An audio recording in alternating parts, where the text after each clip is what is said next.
Hello guys, welcome back. आज हम हमारी जो एवोल्यूशनरी बायोलॉजी हम टॉपिक पढ़ रहे थे उसमें हम आगे नया टॉपिक देखेंगे। थ्योरीज़ ऑफ एवोल्यूशन में हम बात करेंगे लेमार्क की थ्योरी के बारे में, डार्विन की थ्योरी के बारे में, new Lamarckism, new Darwinism and finally the modern synthetic theory of evolution. तो सबसे पहले हम आते हैं लेमार्किज्म में। आपने ये भी पढ़ा होगा क्लास 12 में। ये ऑलमोस्ट सेम है, इसमें कुछ वैसा ख़ास वेरिएशन नहीं है। तो लेमार्क ने अपनी एक बुक में, उस बुक का नाम था फिलॉसफी जूलॉजिक। तो अपने इस बुक में लेमार्क ने बताया कि जो इनहेरिटेंस ऑफ एक्वायर्ड कैरेक्टर्स एक फिनोमेना होता है इंटरनल वाइटल फोर्स के कारण। अब इसका मतलब क्या है कि कोई भी ऑर्गन में, उसके स्ट्रक्चर में या फंक्शन में चेंज आता है और ये चेंज एक्वायर होता है ड्यूरिंग लाइफ टाइम। और ये चेंज क्यों होता है? Due to the changes in the environmental conditions. फिर ये चेंज फिर ऑफस्प्रिंग इनहेरिट करेगा और ये जनरेशन आफ्टर जनरेशन एडअप होते जाएगा। तो इसको समझने के लिए उन्होंने 3 इम्पॉर्टेंट कंडीशन दिए। पहला था कि न्यू नीड, मतलब वेरिएशन कब होगा, उसके लिए 3 कंडीशन है। पहला है न्यू नीड या डिज़ायर होना चाहिए, यहाँ पर लिखा है न्यू नीड और डिज़ायर। तो इसके अकॉर्डिंग इन्वायरमेंट में जो चेंज होगा उसके कारण ऑर्गेनिज्म को नया नीड क्रिएट होगा, खुद में चेंज लाने का उसको नीड क्रिएट होगा ताकि वो इन्वायरमेंट के हिसाब से बेटर एडजस्ट कर पाए। और इस चेंज ऑफ हैबिट या बिहेवियर के कारण उसमें एक नए ऑर्गन या नए बॉडी पार्ट का फॉर्मेशन हो सकता है, या जो ऑलरेडी एग्जिस्ट कर रहा है उसमें मॉडिफिकेशंस आ सकते हैं। फिर दूसरा है use and disuse of organ. ये कहता है कि इन्वायरमेंट में चेंज होने के कारण वो कोई हो सकता है एक ऑर्गन को ज़्यादा यूज़ कर रहा हो क्योंकि वो ज़्यादा बेनिफिशियल हो, और दूसरे ऑर्गन को वो कम यूज़ कर रहा हो। तो एक ऑर्गन को ज़्यादा यूज़ करने से, use and disuse of organ में एक ऑर्गन को ज़्यादा यूज़ करने से वो ऑर्गन एफिशिएंट हो जाता है, स्ट्रॉन्ग हो जाता है, और जो ऑर्गन नहीं यूज़ हो रहा है वो ग्रेजुअली साइज़ में रिड्यूस होके डिसअपियर हो जाता है। इसका बेस्ट एग्जांपल है वेस्टिजियल ऑर्गन्स। एंड थर्ड उसका कंडीशन है इनहेरिटेंस ऑफ एक्वायर्ड कैरेक्टर, कि एक ऑर्गेनिज्म में कोई कैरेक्टर उसने एक्वायर किया तो वो जनरेशन आफ्टर जनरेशन धीरे धीरे स्पीशीज़ इवॉल्व करेंगे, उस कैरेक्टर को अपने हिसाब से या इन्वायरमेंट के हिसाब से और इन्हांस करेंगे, एंड फाइनली एक नया स्पीशीज़ इवॉल्व हो जाएगा जो कि डिफरेंट होगा ओरिजिनल स्पीशीज़ से due to the change in the character. Next हम देखेंगे इसका बेस्ट एग्जाम्पल जो है वो है जिराफ के केस में। लेमार्क ने कहा था कि पहले जो जिराफ थे उनका नेक शॉर्ट था डियर की तरह, और वो जो ज़मीन में ग्राउंड वेजिटेशन होता था उसको कंज्यूम करते थे। फिर एरिड कंडीशंस आए, ग्राउंड वेजिटेशन पूरा सूख गया, सिर्फ जो बिग ट्रीज़ थे उनमें लीफ बचे।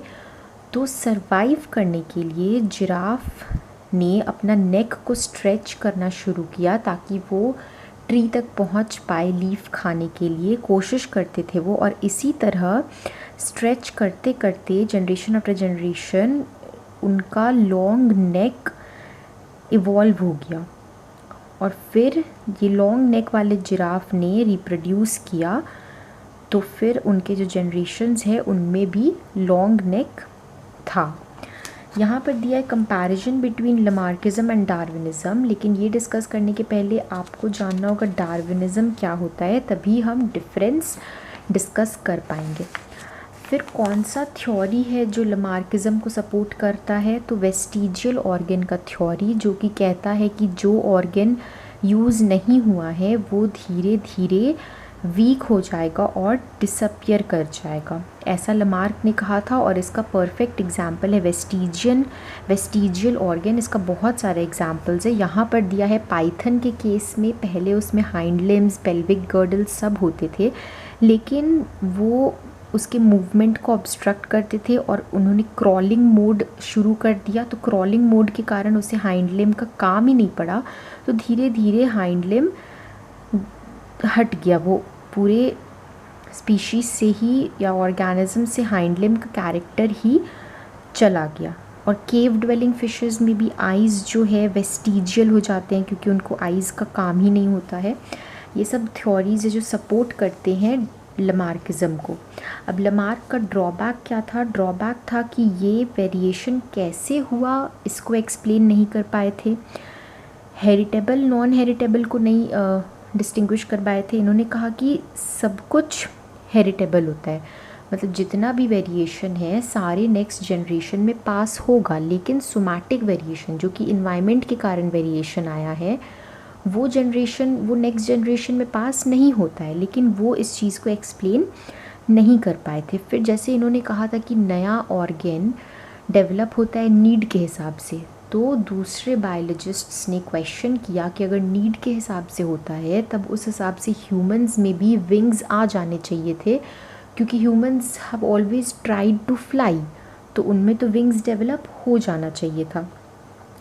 फिर ऑगस्ट वीसमैन है, उन्होंने एक एक्सपेरिमेंट परफॉर्म किया जिसमें उन्होंने कम से कम 80 जनरेशन्स तक जो रैट या माइस है उसका टेल को काट दिया, लेकिन तब भी जो नया ऑफस्प्रिंग प्रोड्यूस हुआ उसमें टेल था। तो लमार्क के हिसाब से तो टेल इतने सारे ऑर्गेनिज्म में कट गया, तो वो उसी हिसाब से जनरेशन में वही पास हुआ होगा, तो टेल नहीं आना चाहिए था, लेकिन टेल प्रेजेंट था। तो इससे ये प्रूव होता है कि ऐसा नहीं है, सारे कैरेक्टर्स ऑफस्प्रिंग में पास नहीं होते हैं, ठीक है। और फिर इन्होंने कहा था कि कॉन्स्टेंटली एक ऑर्गन को यूज़ करने से वो एफिशिएंट और स्ट्रॉन्ग बन जाता है। तो उस हिसाब से दूसरे साइंटिस्ट ने कहा कि ह्यूमंस आइज़ को कॉन्स्टेंटली यूज़ करते हैं, तो उस हिसाब से तो हमारा पावर इंक्रीज़ हो जाना चाहिए था आइज़ का और शार्प हो जाना चाहिए था, बट ऐसा नहीं होता है।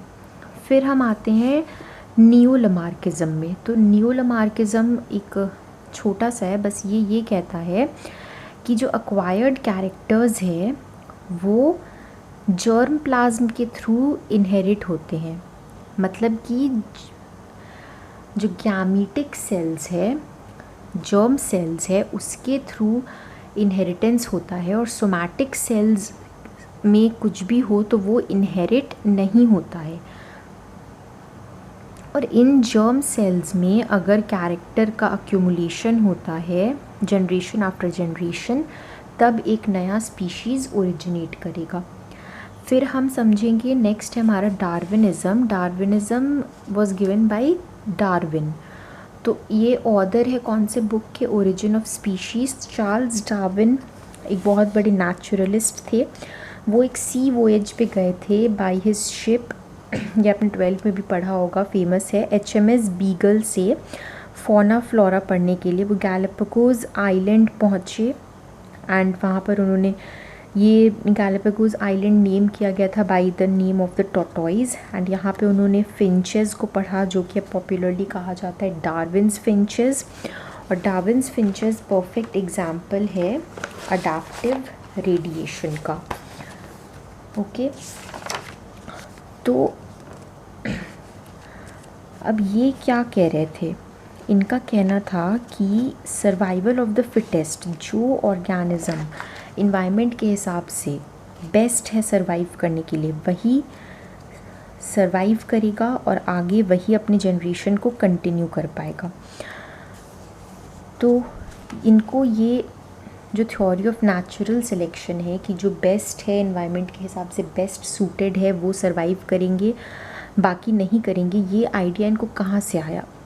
ये आइडिया इनको आया, RL माल्थस थे, उनका एक वर्क था जिसमें उन्होंने बताया कि फूड जो है वो अरिथमेटिक प्रोग्रेशन से इंक्रीज़ करता है, मतलब कि 1 2 3 ऐसे, लेकिन जो ह्यूमन पॉपुलेशन है वो ज्योमेट्रिक प्रोग्रेशन से इंक्रीज़ कर रहा है, यानी 2 4 6 8 ऐसे। तो इस डिफरेंस के कारण कंपटीशन अराइज होता है एंड ये कंपटीशन होता है ऑर्गेनिज्म के बीच में, और यही ऑफर करता है थ्योरी ऑफ, इसी से डार्विन को आइडिया आया थ्योरी ऑफ नेचुरल सिलेक्शन का। कंपटीशन के कारण ही नेचुरल सिलेक्शन होता है कि जो स्पीशीज़ या जो ऑर्गेनिज्म खुद को बेटर अडेप्ट कर पाया एनवायरनमेंट में, वो बेटर compete करेगा एंड वही सर्वाइव करेगा, वही ज़िंदा रहेगा। तो फिर फाइनली जो थ्योरी ऑफ एवोल्यूशन दिया गया था, डार्विन और एक और साइंटिस्ट थे वॉलेस, उन्होंने कंबाइन करके थ्योरी ऑफ एवोल्यूशन दिया, और उन्होंने इसमें कहा कि अगर ऑर्गेनिज्म के बीच में सिमिलैरिटी है तो वो इसलिए है क्योंकि वो एक ही एंसेस्टर से आए हैं, और अगर उनमें डिफरेंस है तो वो इसलिए है क्योंकि वो वेरिएशन के कारण हुआ है, और ये अपने नेक्स्ट जनरेशन में पास होगा, ये जो वेरिएशन है। एंड जिराफ के बारे में डार्विन का कहना था कि पहले नेचर में दोनों तरह के जिराफ प्रेजेंट थे, लॉन्ग नेक्ड भी और शॉर्ट नेक्ड भी। फिर जब दोनों साथ में रहते थे, फिर जब एरिड कंडीशन हुआ, वेजिटेशन सारा ड्राई हो गया, सिर्फ ट्रीज़ बचे हुए थे, तो शॉर्ट नेक वाले नहीं सरवाइव कर पाए क्योंकि वो ट्री तक नहीं पहुंच पाए, लेकिन लॉन्ग नेक वाले सरवाइव किए क्योंकि उनका नेक लंबा था, उन्हें खाना मिला, वो सरवाइव कर पाए। एंड फिर वो आगे रिप्रोड्यूस किए, तो जितना भी आगे ऑर्गेनिज्म बना वो लॉन्ग नेक का बना क्योंकि उन्होंने अपना कैरेक्टर अपने ऑफस्प्रिंग को पास किया, और इसलिए शॉर्ट नेक वाले सब गायब हो गए, सिर्फ लास्ट में लॉन्ग नेक वाले बचे। फिर कुछ पोस्टुलेट्स है डार्विनिज्म के, ये मैंने थोड़ा जॉट डाउन किया है। तो एक है ओवर प्रोडक्शन या रैपिड मल्टीप्लिकेशन, जो हमने डिस्कस किया कि as compare to the availability of food, organisms बहुत वही ज्योमेट्रिक प्रोग्रेशन में अपना पॉपुलेशन को इंक्रीज़ करते हैं। स्ट्रगल है एग्जिस्टेंस के लिए, स्ट्रगल स्पीशीज़ सेम स्पीशीज़ के बीच में हो सकता है, डिफरेंट स्पीशीज़ के बीच में हो सकता है, वेरिएशन है, उसी के कारण एवोल्यूशन हो पाता है, और natural selection and survival of the fittest, जो सबसे फिट है वही सर्वाइव करेगा। अब है कि ड्रॉबैक्स, क्या क्या ड्रॉबैक्स थे डार्विन का थ्योरी का, ड्रॉबैक क्या क्या था। ये नहीं बता पाए कि वेरिएशंस कैसे आया, बस इन्होंने बताया कि वेरिएशन है, कैसे आया नहीं पता। फिर है कि इनहेरिटेबल और नॉन इनहेरिटेबल कैरेक्टर को डिस्क्रिमिनेट नहीं कर पाए ये, सोमैटिक या जर्मिनल वेरिएशन जिसे हम कहते हैं। और इन्होंने सर्वाइवल ऑफ द फिटेस्ट तो बताया, लेकिन अराइवल ऑफ द फिटेस्ट नहीं बताया कि वो आए कहाँ से वैसे स्पीशीज़। नेक्स्ट है तो फिर इसीलिए नियो डार्विनिज़म आया। नियो डार्विनिज़म में क्या है कि ये डार्विन की थ्योरी को और वेरिएशन का जो थ्योरी है सब कंबाइन करके एक बेटर थ्योरी प्रपोज हुआ, जो कि मोस्ट एक्सेप्टेड वन है। और इसमें बताया जाता है कि वेरिएशन का क्या क्या कारण है, और वेरिएशन गैमेटिक सोमैटिक दोनों हो सकता है, लेकिन इनहेरिट सिर्फ गैमेटिक वेरिएशन होगा। और आइसोलेशन ऑफ अ पॉपुलेशन का आइसोलेशन के कारण नया स्पीशीज़ बनता है। ठीक है, तो वेरिएशन कैसे आता है, वेरिएशन आता है म्यूटेशन के कारण। तो उसी के बाद आया म्यूटेशन थ्योरी ऑफ एवोल्यूशन। तो ये दिया गया था बाई, इसमें आप देख सकते हैं म्यूटेशन थ्योरी ऑफ एवोल्यूशन दिया गया था बाई ह्यूगो डी व्राइज ने, जिन्होंने कहा कि म्यूटेशन नया स्पीशीज़ कैसे बनता है। नया स्पीशीज़ प्री एग्जिस्टिंग स्पीशीज़ से ही बनता है, लेकिन उसमें अचानक से नया कैरेक्टर आ जाता है जिसे हम म्यूटेशन कहते हैं। और इसका फीचर्स क्या क्या है इस थ्योरी का, कि म्यूटेशन जो है वो सडन होता है, लार्ज होता है, डिसकंटिन्यूस होता है और इनडिटर्मिनेट होता है। हम बता नहीं सकते हैं किस कैरेक्टर में म्यूटेशन हो सकता है, किस डायरेक्शन में म्यूटेशन हो सकता है, और ये नेचुरल सिलेक्शन के हिसाब से होता है। मतलब म्यूटेशन फ़ायदेमंद भी हो सकता है, नुकसानदेह भी हो सकता है। तो जो म्यूटेशन नुकसान कर रहा है ऑर्गेनिज्म को, वो धीरे धीरे हट जाएगा और जो ऑर्गेनिज्म को फ़ायदा पहुंचाता है वही नेचुरल सिलेक्शन के थ्रू सेलेक्ट होगा एंड आगे कंटिन्यू होगा।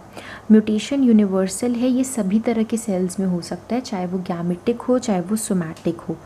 और ये तो मैंने बताया कि ये न्यूट्रल, हार्मफुल या बेनिफिशियल हो सकता है और हार्मफुल वाला एलिमिनेट हो जाता है। फिर फाइनली हम आते हैं हमारे modern synthetic theory of evolution में, कि जो मॉडर्न सिंथेटिक थ्योरी है कि कैसे एवोल्यूशन हुआ, क्या क्या फैक्टर्स रिस्पॉन्सिबल है। तो इसमें आएगा हमारा जेनेटिक वेरिएबिलिटी, जीन में जो वेरिएबिलिटी होता है म्यूटेशन के कारण। जीन में वेरिएशन के बहुत सारे कारण है, gene mutation, chromosomal aberration, recombination, genetic drift, genetic migration, ठीक है, ये सब है वेरिएशन के कारण। इन सभी को हमें डिटेल में पढ़ना है, डिटेल में जानना है। Modern synthetic theory of evolution हमें वेरिएशन, इसके कॉजेज़ और सिग्निफिकेंस के बारे में बताता है। नेक्स्ट ये हमें आइसोलेशन, रिप्रोडक्टिव आइसोलेशन के कारण होता है, natural selection, genetic drift and speciation, ये सारे फैक्टर्स आते हैं modern synthetic theory of evolution में। और इन सभी को हमें, इन सभी टॉपिक्स को हमें डिटेल में देखना है। पहले तो इन सारी वेरिएशंस को देखना है, नेचुरल सिलेक्शन को देखना है, रिप्रोडक्टिव आइसोलेशन को, ओरिजिन ऑफ न्यू स्पीशीज़ या फिर स्पीसिएशन को। तो इस वीडियो में मैं इतना ही रखती हूँ, क्योंकि फिर ये जो न्यू टॉपिक्स है ये न्यू वीडियो में स्टार्ट करना ज़्यादा बेटर रहेगा, ताकि आपको समझ में आए बेटर। नहीं तो एक बार में इतना कॉन्सेप्ट जानना इज़ एनफ। न्यू वीडियो में हम एक एक करके सारे के लिए मैं फ्रेश वीडियोस बनाऊंगी, तो एक एक करके हम सारे टॉपिक्स को अच्छे से समझेंगे। तब तक आप लमार्क और डार्विन की थ्योरी देखिए, इट इज़ वेरी सिंपल, बस समझना ज़रूरी है and exam point of view से क्या आएगा वो लिखना ज़रूरी है। नेक्स्ट वीडियो में हम हमारे न्यू टॉपिक के साथ मिलते हैं।